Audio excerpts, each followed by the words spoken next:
Welcome to NSN news. నేను మీ PR.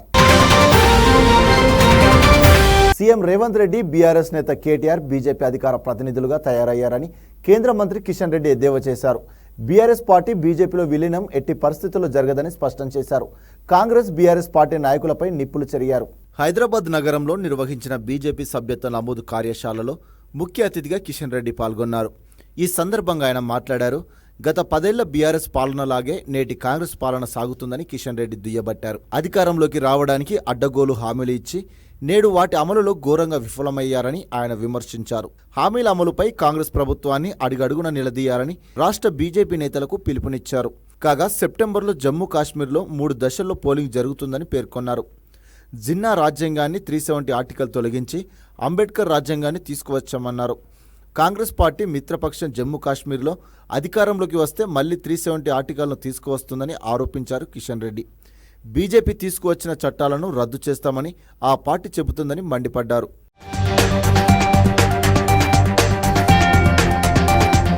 Hyderabad regional ring road దక్షిణ భాగానికి వెంటనే భూసేకరణ ప్రారంభించాలని అధికారులను సీఎం రేవంత్ రెడ్డి ఆదేశించారు.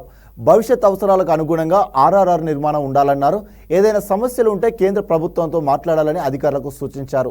ఆర్ఆర్ఆర్ పురోగతిపై హైదరాబాద్ సచివాలయంలో అధికారులతో సమీక్షా సమావేశం నిర్వహించారు. భూసేకరణ వేగం పెరగాలని, ఆర్ఆర్ఆర్ ఉత్తర భాగం పరిధిలోని కలెక్టర్లు రోజువారీగా ఏం చేశారు, ఏం పురోగతి సాధించారు అనే వివరాలను ప్రతిరోజు సాయంత్రం ప్రభుత్వ ప్రధాన కార్యదర్శికి వివరాలు అందించాలని ఆదేశించారు సీఎం. భూసేకరణలో పారదర్శకంగా వ్యవహరించాలని స్పష్టం చేశారు.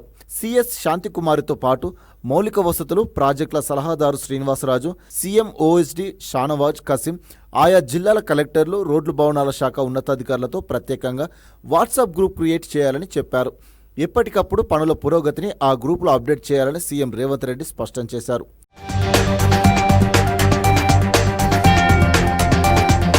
ఒక సమీక్షా సమావేశానికి మరో సమీక్షా సమావేశం మధ్య పురోగతి తప్పనిసరిగా ఉండాలని సీఎం ఆదేశించారు. ఆర్ఆర్ఆర్ దక్షిణ భాగం సంగారెడ్డి, అమన్గాల్, షాద్నగర్, చౌటుప్పల్ మార్గానికి సంబంధించి వెంటనే భూసేకరణ ప్రారంభించాలని పేర్కొన్నారు. ఉత్తర భాగంగా ఇప్పటికే భూసేకరణ చాలా వరకు పూర్తయినందున దక్షిణ భాగంలో ప్రారంభించాలని స్పష్టం చేశారు. రహదారి విషయంలో ఏవైనా సాంకేతిక ఇతర సమస్యలుంటే కేంద్ర ప్రభుత్వంతో చర్చించాలన్నారు. ఆర్ఆర్ఆర్ మొత్తం మ్యాప్ను సీఎం పరిశీలించారు. భవిష్యత్ అవసరాలే లక్ష్యంగా అలైన్మెంట్ ఉండాలని, ఆ విషయంలో పారదర్శకంగా ఉండాలని సీఎం రేవంత్ రెడ్డి సూచించారు.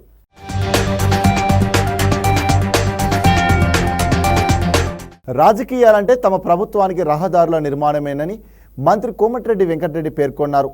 అధికారం కోల్పోయిన బీఆర్ఎస్ పార్టీ నాయకులు ప్రభుత్వం చేసే మంచి పనులపై బురద జల్లి రాజకీయ పబ్బం గడుపుకునేందుకు ప్రజలను అయోమయానికి గురి చేస్తున్నారని ఆగ్రహం వ్యక్తం చేశారు.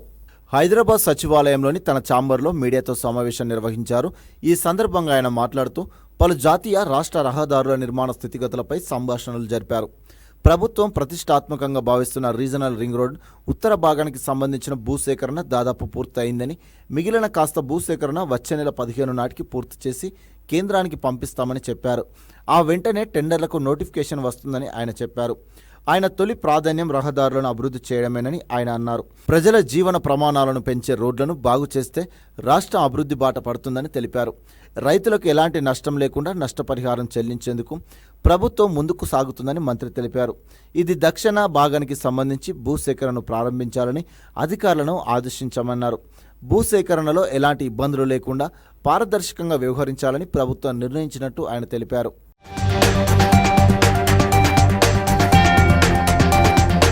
రాష్ట్రంలో పోలీసింగ్లో స్పష్టమైన మార్పు కనిపించాలని సీఎం చంద్రబాబు సూచించారు. నేరం చేస్తే శిక్ష తప్పదనే భయం కల్పించేలా పోలీస్ శాఖ పనిచేయాలన్నారు. శాంతి భద్రతల విషయంలో రాజీ లేదని స్పష్టం చేశారు. ఏపీ సచివాలయంలో హోంశాఖ అధికారులతో సీఎం చంద్రబాబు సమీక్ష నిర్వహించారు. ఈ సందర్భంగా సీఎం మాట్లాడుతూ పోలీస్ సిబ్బందిలో ఆలసత్వాన్ని సహించేది లేదన్నారు. ఆడబిడ్డలపై అఘాయిత్యాలకు పాల్పడితే అదే వారికి చివరి రోజు కావాలన్నారు. విచారణలో పోలీసులు ఆలస్యం చేస్తే నేనే ఘటనా స్థలానికి వస్తానని తెలిపారు. డ్రంక్ అండ్ డ్రైవ్ను కఠినంగా వ్యవహరించాలన్నారు. రాష్ట్రం నుంచి గంజాయి, డ్రగ్స్ తరిమివేయాలని అధికారులకు ఆదేశించారు. ఏపీ పోలీస్ శాఖ ప్రతిష్టతను మళ్లీ నిలబెడదాం, ప్రజల భద్రతకు భరోసా ఇద్దామన్నారు. ఈ సమీక్షలో హోంమంత్రి అనిత, డీజీపీ ద్వారక, తిరుమలరావు ఉన్నతాధికారులు హాజరయ్యారు.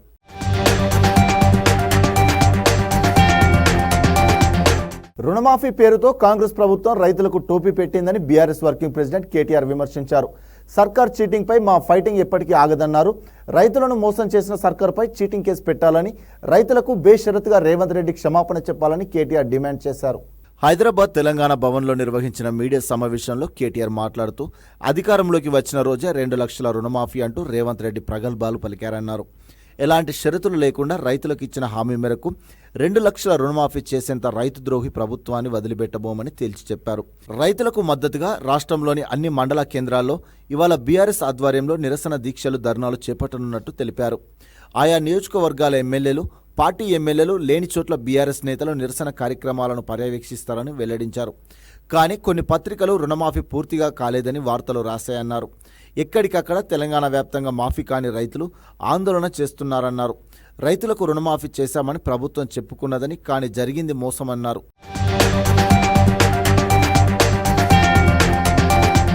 దళిత బంధు అమలులో అక్రమాలకు పాల్పడిన అధికారులపై చర్యలు తీసుకోవాలని బాధితులు మానవ హక్కుల కమిషన్ను ఆశ్రయించారు. నాగర్ కర్నూలు జిల్లా చారకొండలో SC corporation executive director Ramlal కమిషన్లు తీసుకొని దళిత బంధు అక్రమాలకు పాల్పడ్డారని ఆరోపించారు. అర్హులకు కాకుండా లంచాలు ఇచ్చిన వారికి పథకం అందించారని వాపోయారు. ప్రభుత్వం జోక్యం చేసుకుని రామ్లాల్పై ఏసీబీ విచారణ జరిపించాలని కోరారు.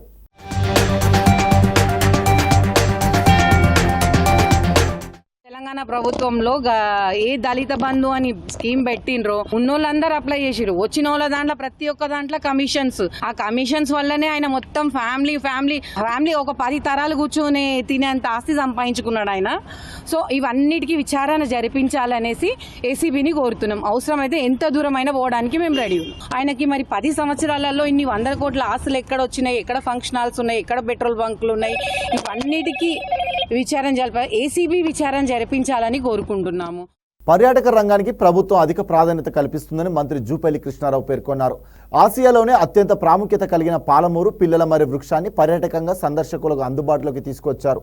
ప్రభుత్వ, ప్రైవేట్ భాగస్వామ్యంతో పర్యాటక రంగాన్ని మరింత అభివృద్ధి చేస్తామన్న మంత్రి రాష్ట్రంలోని పర్యాటక ప్రాంతాలకు విస్తృత ప్రచారం కల్పించాల్సిన అవసరం ఉందని తెలిపారు. పర్యాటక శాఖలోని నిరర్ధక వాస్తులను అందుబాటులోకి తీసుకొచ్చి ఆదాయాన్ని పెంచే విధంగా చర్యలు తీసుకుంటామని మంత్రి జూపల్లి కృష్ణారావు వెల్లడించారు.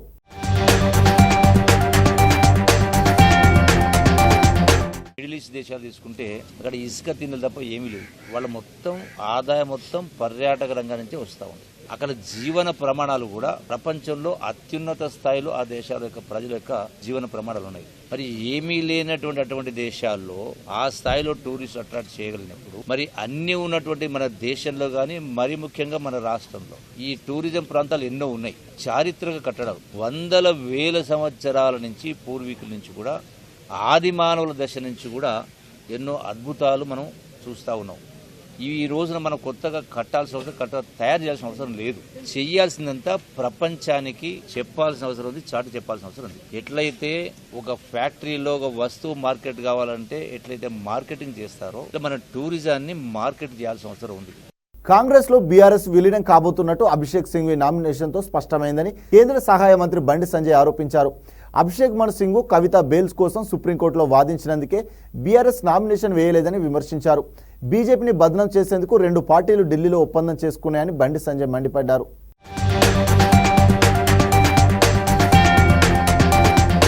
ఇద్దరు కలిసి నిర్ణయం తీసుకోవడం అభ్యర్థి కాబట్టి బీఆర్ఎస్ పార్టీ నామినేషన్ దాఖలు చేయకుండా కాంగ్రెస్ పార్టీకి పరోక్షంగా మద్దతు ఇచ్చింది. ఇప్పుడు చెప్పాలి, బీఆర్ఎస్ పార్టీ కాంగ్రెస్ లో విలీనమవుతుందా, బీజేపీలో విలీనమవుతుందా? ఢిల్లీలో ఒప్పందం జరిగింది. భారతీయ జనతా పార్టీని బదనాం చేయడానికి 2 పార్టీలు కలిసి కుట్రలు చేస్తున్నాయి. కవిత గారి తరఫున బెయిల్ కోసం ఆర్గ్యుమెంట్ ఇచ్చిన వ్యక్తి కాబట్టి, వాదనలు వినిపించిన వ్యక్తి కాబట్టి బీఆర్ఎస్ పార్టీ 39 మంది శాసన సభ్యులు ఉన్నప్పుడు కూడా నామినేషన్ దాఖలు చేయలేదు.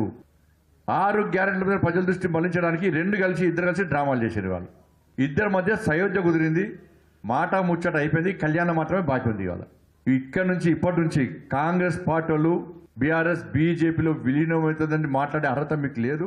అర్హులైన రైతులందరికీ తక్షణమే 2 లక్షల రుణమాఫీ చేయాలని కిసాన్ సంఘ్ ఆధ్వర్యంలో మెదక్ జిల్లా కలెక్టరేట్ ముందు రైతులు నిరసన చేపట్టారు. ఎన్నికల మేనిఫెస్టోలో ప్రకటించిన విధంగా ఎటువంటి నిబంధనలు లేకుండా రుణమాఫీ చేయాలని డిమాండ్ చేశారు. రుణమాఫీ విషయంలో ఎవరికి తోచిన ప్రకటన వారు చేయకుండా స్పష్టమైన జీవో ద్వారా రైతులకు న్యాయం చేయాలని భారతీయ కిసాన్ సంఘ్ డిమాండ్ చేసింది.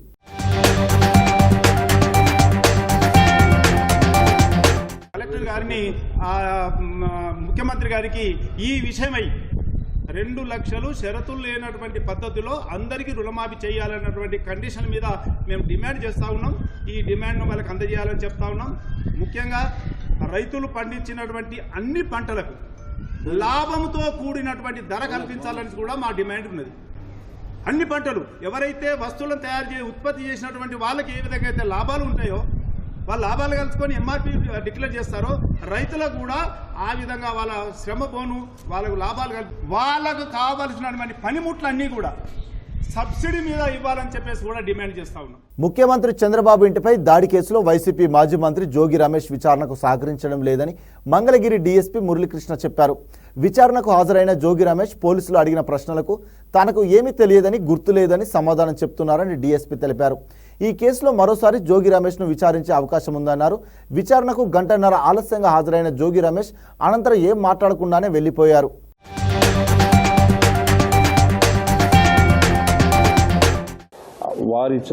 అతను ఇచ్చినటువంటి సమాచారం మాకు సాటిస్ఫై కాలేదు. అతను హైకోర్టు జడ్జిమెంట్ ఏదో తీసుకొచ్చాడు.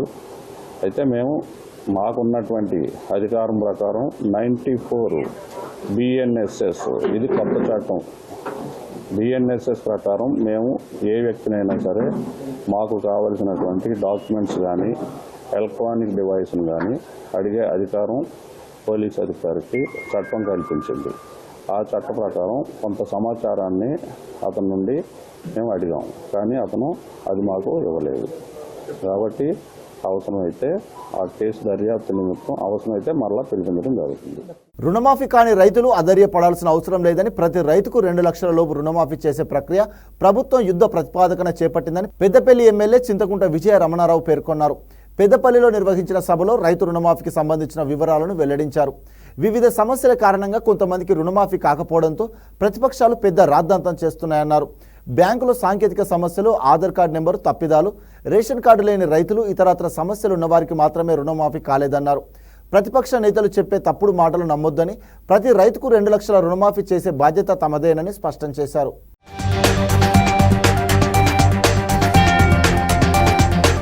రైతు రుణమాఫీ చేయలేని చెప్పే అటువంటి ప్రయత్నాన్ని మీరు ఈరోజు చేస్తూ ఉన్నారు. ఇప్పటికి దగ్గర 22,37,848 అకౌంట్లలో మరి వాళ్ళ డబ్బులు పడ్డాయి. తెల్ల రేషన్ కార్డు లేనటువంటి వాళ్ళు ఒక 4 లక్షల మంది ఉన్నారు. ఇంకా ఆధార్ నంబర్ కానీ మిగతా 2 లక్షల పైచిలకు రుణాలు బాకీ ఉన్నోళ్ళు కానీ ఈ రకరకాలతోని ఇంకొక 6-7 లక్షల వరకు ఇంకా ఈ రాష్ట్రంలో బాకీ. ఇంత లెక్కలు పెట్టుకొని ఇన్ని పెట్టుకొని ఇద్దరు బావా బొమ్మలు కలిసి మన దొంగాట ఆడుకుంటా పోటీ పడుకుంటా ఇవాళ మీరు మాట్లాడుతూ ఉన్నారు. పాపం బండి సంజయ్ నిన్న మాట్లాడాడు. ఆయన లెక్కలు సరిగా చూసుకున్నట్టున్నాడు, అవగాహన లేనట్టున్నది. ఆయన రాష్ట్ర హోంశాఖ మంత్రి. అతను అకౌంట్లే 42 లక్షల చిల్లరున్నాయి. మరి పాపం 60 లక్షల పైన ఆయనకి ఎక్కడ కనబడ్డాయి. గ్రూప్ 1 ప్రధాన పరీక్షలు వాయిదా పడ్డాయి. సెప్టెంబర్ 2 నుంచి 9 వరకు జరగాల్సిన పరీక్షలు వాయిదా పడ్డాయి. అభ్యర్థుల విజ్ఞప్తుల మేరకు వాయిదా వేస్తున్నట్లు ఏపీపీఎస్సీ కార్యదర్శి ప్రదీప్ కుమార్ ప్రకటించారు. పరీక్ష నిర్వహించే తేదీలు త్వరలో ప్రకటిస్తామని పేర్కొన్నారు.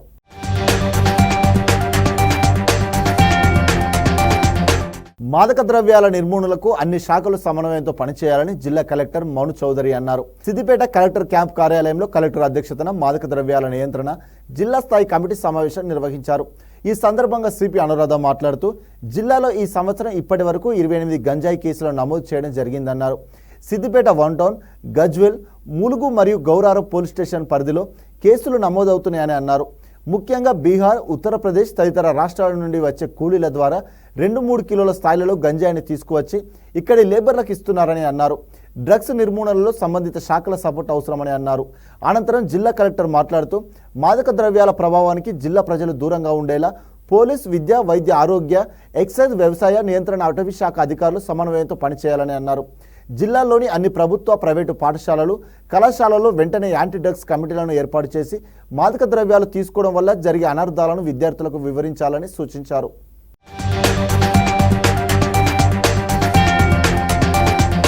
సిద్దిపేట జిల్లా కేంద్రంలో ఉన్న ప్రభుత్వ డిగ్రీ కళాశాల ఎన్ఎస్ఎస్ విద్యార్థులు మున్సిపల్ శాఖ ఆధ్వర్యంలో పట్టణ పరిధిలో ఉన్న రంగనాయక సాగర్ రిజర్వాయర్ వద్ద స్వచ్ఛదనం, పచ్చదనం కార్యక్రమాన్ని నిర్వహించారు.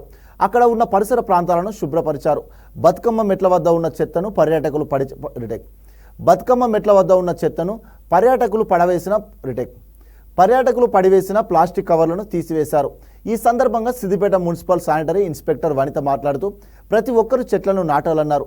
నిత్యం పరిసరాలను పరిశుభ్రంగా ఉంచుకోవాలని సూచించారు. కార్యక్రమంలో సుమారు 30 మంది వాలంటీర్లు పాల్గొని రిజర్వాయర్ ప్రాంతంలో ఉన్న పిచ్చి మొక్కలను సైతం తొలగించారు. ఈ కార్యక్రమంలో మున్సిపల్ సిబ్బంది, డిగ్రీ కళాశాల ఎన్ఎస్ఎస్ ప్రోగ్రాం అధికారి శ్రద్ధానందం, వాలంటీర్లు భాను, నవీన్, నిఖిల్, రాజ్, నాగరాజు తదితరులు పాల్గొన్నారు.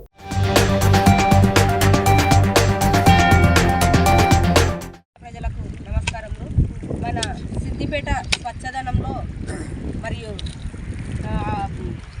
పరిశుభ్రతలో మన స్టేట్ మొత్తంలోనే ప్రథమ స్థానంలో ఉన్నది. మన సిద్దిపేట ప్రజలు ఒక మంచి అవగాహన కలిగి ఉన్నారు కాబట్టి ఈరోజు ఏదైనా మన సిద్దిపేటలో స్టార్ట్ పెడితే మొత్తం ఎండింగ్ వరకు కూడా కంప్లీట్ మంచిగా అవుతున్నది. ఈ మన రంగనాయక సాగర్ అనేది మన పర్యాటక ప్రాంతము.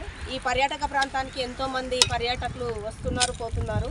కాకపోతే సిద్దిపేట కానటువంటి ప్రజలు కూడా ఇక్కడికి పర్యాటకులుగా విజిట్ చేయడం వల్ల వాళ్ళకు సిద్దిపేట యొక్క రూల్స్, నిబంధనలు అంతగా పెద్దగా తెలియకపోవడం వల్ల ఈ మెట్ల పైన వాళ్ళు తిని పారేసినటువంటి వస్తువులను చెల్లాచెదురుగా పడేసి వెళ్ళారు.